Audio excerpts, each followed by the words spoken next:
Do a web search on hydrogen fuel cell cars and you will find that all top American, German, and Japanese car manufacturers are currently experimenting with hydrogen technology. These car manufacturers believe, and environmentalists agree, that hydrogen is the perfect alternative renewable fuel solution.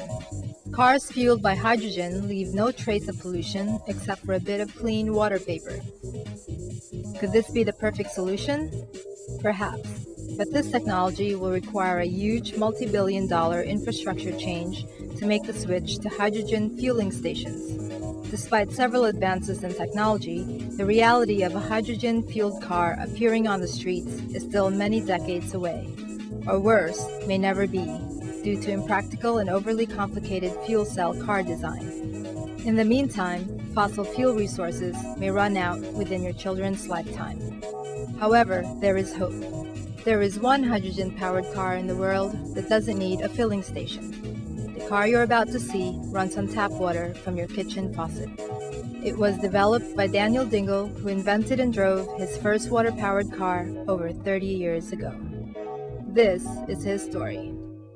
Hi, so we're at the home of Daniel Dingel, Filipino inventor, who's here to show us a few of his inventions, which includes a car fueled with seawater. This is Mr. Daniel Dingel.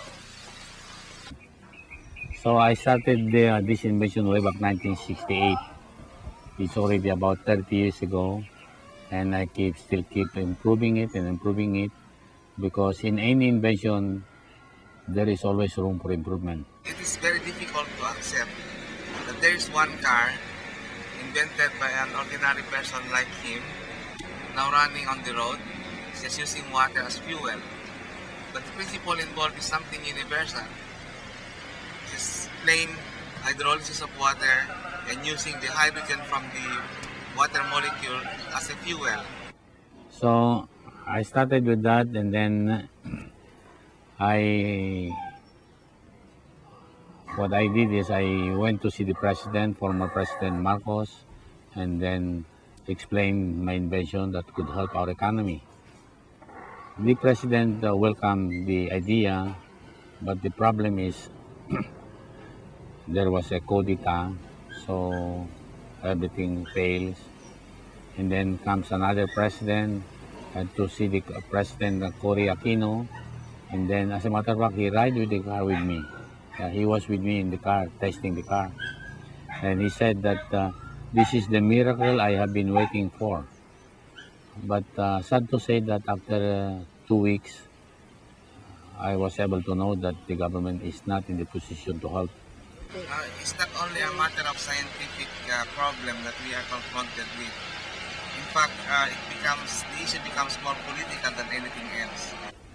Because under the agreement between the IMF and the World Bank, our country is under obligation by the IMF and the World Bank not to produce anything that will compete their product.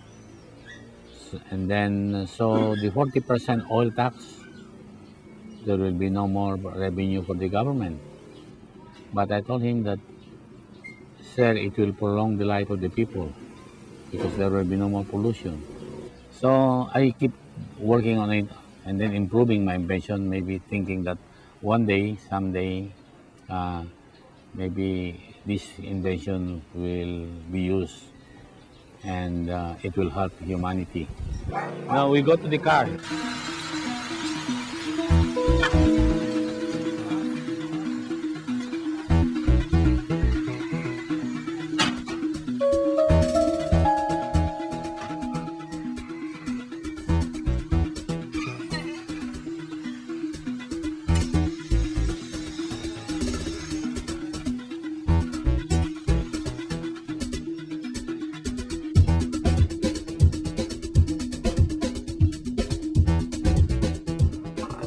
This here is the water. You need 1 liter of water to run for 1 hour. Yeah. You see this one here? Oh, there you go. You see, that is water. Okay? So when you put that one there, it's light. But that is water already. See, this one here is water. Oh. It is not supposed to light the bulb because it's supposed to destroy. because there is water. It's like in electricity when there is water. See that water here? You touch the water. There is no current, but there is a current in it. See, but there is light. Yeah, it's really hard. You see? Yeah. So you remove that. See, there is the water. That is the easiest way to split the water. Now here is the switch. You put the switch on here, using that battery. See, immediately hydrogen, oxygen is being produced.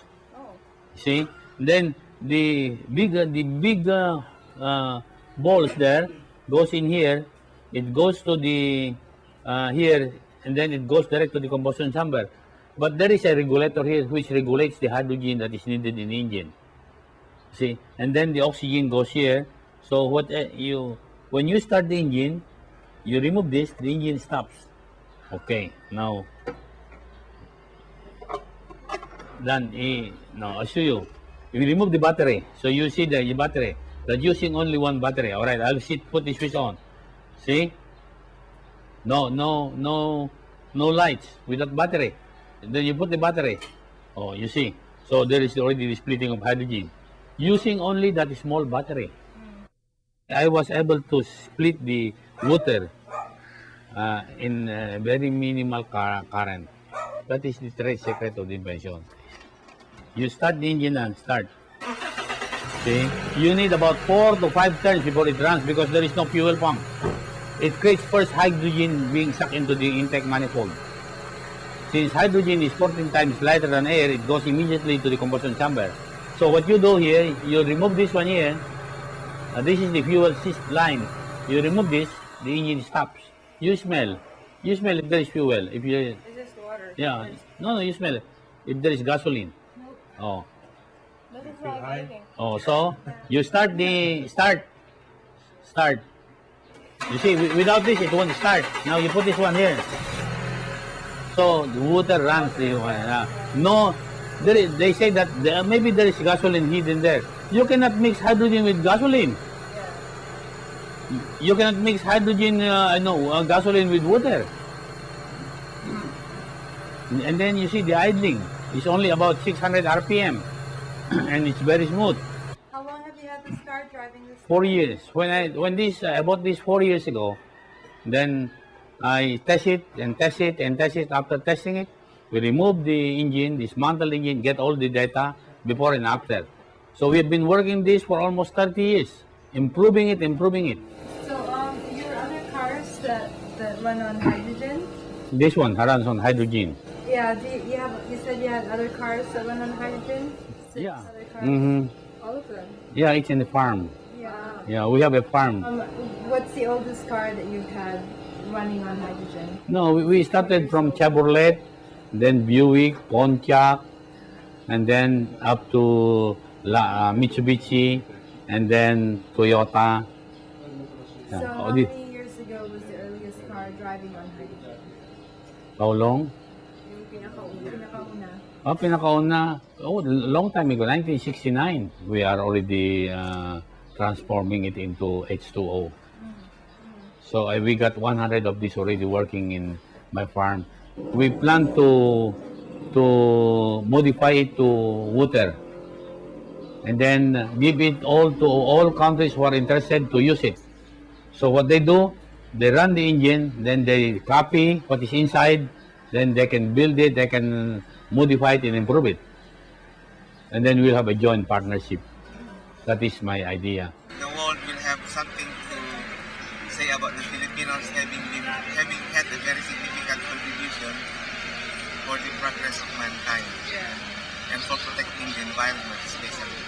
Well, some people are afraid to use a hydrogen car because they think it's a highly combustible engine. Yeah. Mr. Hydrogen from Switzerland came here, and what he asked me is, are you not afraid that hydrogen will explode? Like what you have seen, how the power of the explosion. I said, if I know the meaning of explosion, I would not have done it. That is the reason I was able to do it, because I don't know the meaning of explosion. Right? Because you know why it will not explode?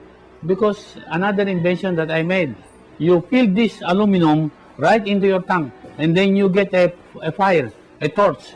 You weld it, your tank with gasoline, it will not explode. So you fill this up with your tank.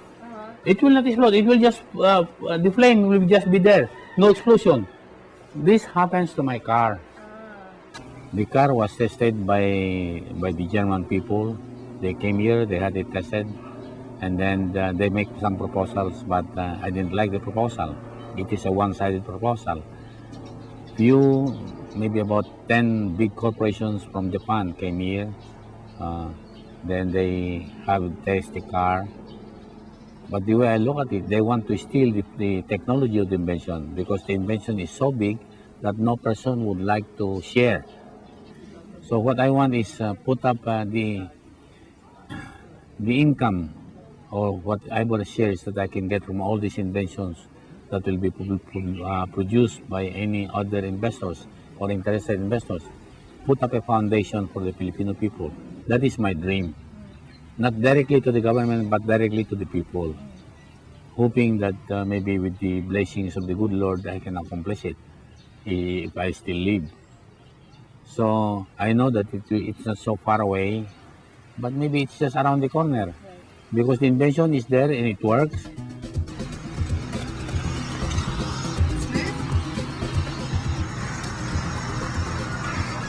So is there a warm-up time or anything? No warm-up time. And this car is 4 years old, driving on water. Yeah.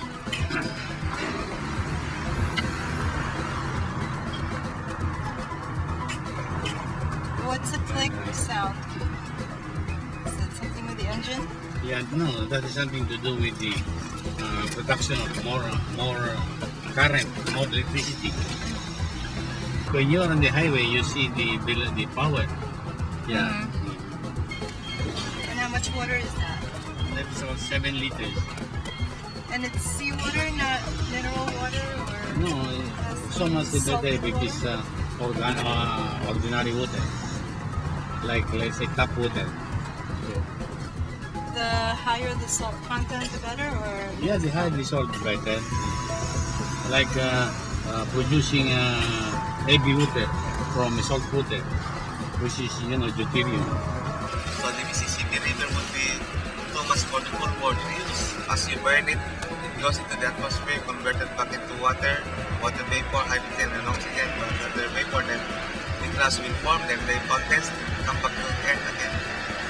For the longer time, we don't use it, the oil magnates become all the more happier. So their era is about to pass, but they have had their share of the wealth of the whole world already. This car is no mystery. It's something real.